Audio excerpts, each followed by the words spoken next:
I remember the first time I really understood the idea of personal development, and it genuinely felt like discovering a hidden rule about life that nobody had told me before. Up until that point, I more or less believed that people were just good or bad at certain things, and if you weren't naturally talented, that was kind of the end of the story. But suddenly, I was exposed to this idea that skills aren't fixed, that ability isn't permanent, and that if you're bad at something, that doesn't mean you're doomed. It just means you haven't worked on it yet. And that realization was intoxicating, because when you suck at a lot of things, the idea that you can improve any of them feels like freedom. It feels like life opening up again. It feels like possibility returning. But almost immediately that excitement creates a problem, and nearly everyone who goes down this path runs into it sooner or later. Once you realize you can improve, you don't just want to improve one thing, you want to improve everything. Your health, your mind, your finances, your skills, your confidence, your discipline, your creativity, your social life. And the way it usually plays out is that you sit there, imagining this new version of yourself, and it sounds something like this. Starting tomorrow, you're going to wake up early, meditate for an hour, hit the gym hard, go to work, train a martial art, come home and finally learn guitar because you've always wanted to. And then, even though it's late, you'll work on your business ideas because that's what driven people do. And for a moment, that vision feels incredible, because for the first time in a long time, you're not just existing, you're aiming at something. The problem is that there are really only two outcomes to this kind of plan, and neither of them is what people expect. The first outcome, and by far the most common one, is that you simply don't follow through. Not because you're lazy, not because you lack discipline, and not because you're weak, but because willpower doesn't work the way people like to pretend it does. Willpower isn't some infinite inner strength you can just summon whenever you need it. It behaves much more like a battery. Every decision drains it. Every act of self-control drains it. Every time you force yourself to do something difficult or uncomfortable, the charge drops a little more. So when you start your day trying to be a monk, then an elite athlete, then a fighter, then a musician, and finally an entrepreneur late at night, something gives. Maybe you get through the meditation, maybe you even make it to the gym. But by the time you reach the later parts of the plan, the battery's empty, and once it's empty, motivation doesn't matter anymore. The second outcome is much rarer, but it's worth talking about because it reveals something even more uncomfortable. Let's imagine a hypothetical situation where you somehow manage to keep all of this going consistently. You wake up early, you train, you work, you practice skills, you chase ideas day after day. Even in that unlikely scenario, the best possible result is that you end up being average at everything. Not terrible, not incompetent, just permanently stuck in the middle. And when people talk about success, real success, the kind that we instinctively recognize, they're not talking about someone who is decent at a dozen things. When we think about spiritual mastery, we think of someone like Dalai Lama. When we think about physical dominance, we think of Ronnie Coleman. When we think about fighting excellence, we think of Anderson Silva. In music, names like Jimi Hendrix come to mind, and in technology and business, people immediately think of Mark Zuckerberg. What all of these people share isn't balance, it's obsession. You don't see Mark Zuckerberg built like a professional bodybuilder, not because he couldn't have been, but because if he had spent his limited time and energy training like one, he wouldn't have built what he built. You don't see Ronnie Coleman casually developing startups on the side, because when you're preparing to step on stage at that level, your entire existence revolves around one goal. This pattern shows up everywhere once you're willing to look at it honestly. Wolfgang Amadeus Mozart didn't reach extraordinary levels in music by designing a perfectly balanced lifestyle, and LeBron James didn't become what he became by splitting his focus evenly across unrelated pursuits. Extraordinary results come from disproportionate focus. Now here's the part most people don't want to hear, but need to. There is nothing wrong with balance. There is nothing wrong with wanting a well-rounded, comfortable life. The problem only arises when you want the outcome of extreme success while living in a way that only supports moderation. That tension creates frustration, burnout, and the feeling that something is wrong with you. So ask yourself this honestly. Do you actually want to be exceptional at one thing? Or do you want to be reasonably good at many things and live a more balanced life? And are you willing to accept the trade-offs that come with whichever answer you choose? This question became unavoidable for me when I stepped away from making videos for a month. I had to confront what I actually wanted, not what sounded good in theory. I could design a life where I trained every day, played piano daily, cooked elaborate meals, explored every business idea that crossed my mind, and stayed constantly busy with things I found mildly interesting. Or I could focus on one thing, reading as much as I could, researching deeply, thinking clearly, and then sharing those ideas in the best way I knew how. I chose the second option, and that choice forced sacrifices I didn't expect. Even the gym had to be simplified.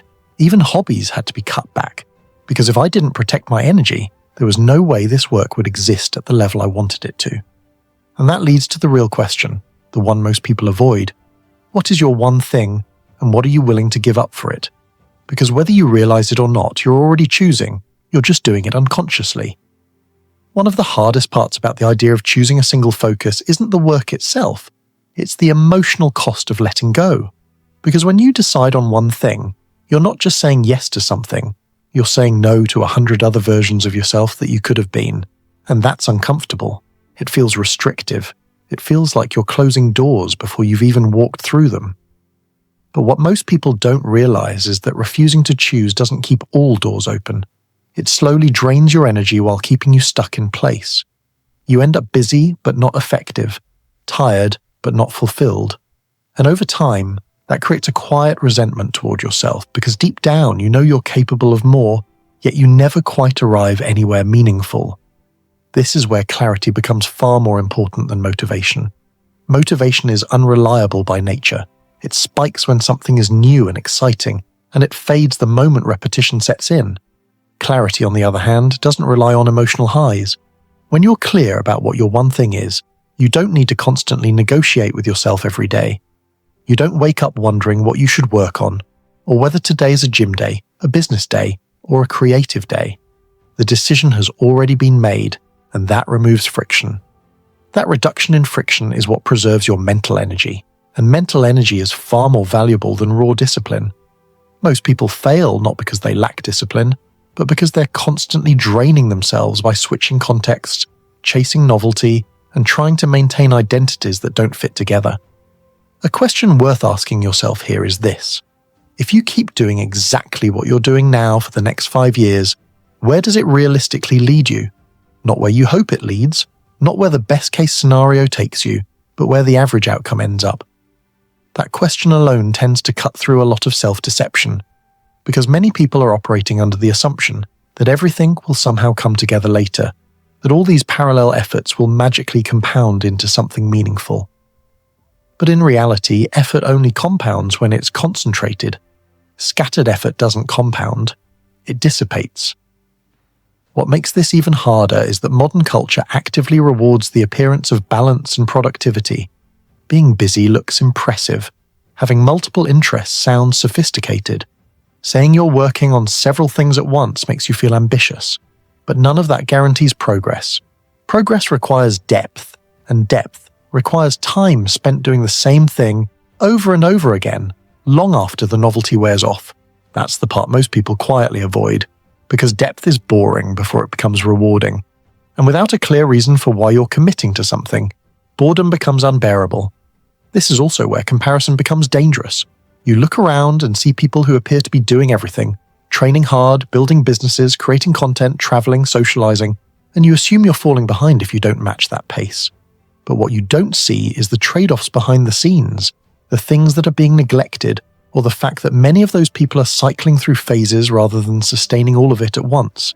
Comparing your internal experience to someone else's highlight reel almost always pushes you toward overcommitment, and overcommitment is one of the fastest paths to burnout. Now, before going further, this is a good moment to pause and say this clearly. If you're finding value in this way of thinking, and you want more conversations like this, grounded, honest, and practical, then take a second and subscribe to the channel. Not because it helps some abstract algorithm, but because this entire space is built around thinking clearly instead of chasing motivation. And if that matters to you, you'll probably want to be here for what comes next. Another mistake people make is believing that choosing one thing means abandoning everything else forever. That's not how it works. Choosing one thing means prioritizing one thing during the season of life you're in. Seasons change, focus can shift, but at any given moment your energy is finite and pretending otherwise only delays progress. You can still enjoy other activities, still take care of your health, still have relationships, but they stop competing for dominance. They support the main direction instead of pulling against it. There's also a subtle identity shift that happens when you commit to one thing. You stop seeing yourself as someone who is trying and start seeing yourself as someone who is doing. That shift alone changes how you show up. You become more patient with slow progress. You become less reactive to setbacks. You stop chasing validation from short-term wins and start measuring success by consistency over time. That mindset is rare, and it's uncomfortable at first, because it removes excuses. Once you've chosen, there's nowhere to hide, and that's exactly why it works. So here's another question to sit with, and don't answer it quickly. If you stripped your life down to one meaningful pursuit, something you could commit to even when it's boring, frustrating, or unclear, what would that be? And just as important, what are you currently holding on to that prevents you from fully committing to it? Most people already know the answer to this. They just avoid it because it requires letting go of identities that feel safe. The uncomfortable truth is that extraordinary outcomes are built on ordinary days repeated relentlessly. No dramatic transformation, no constant excitement, no perfect balance. Just focused effort, protected energy, and the willingness to disappoint the version of yourself that wants everything at once. If you can accept that trade-off, not reluctantly but consciously, the pressure to do everything disappears, and in its place something much more stable emerges: direction. You don't need to become someone else. You don't need to optimize every area of your life. You don't need to fix everything at once. You just need to decide what matters most right now, and then give it the respect of your full attention. Everything else can wait. And once you truly understand that, the noise quiets down, the guilt fades, and progress stops feeling forced. That's the real power of choosing one thing. Not that it makes life easier, but that it makes life clear.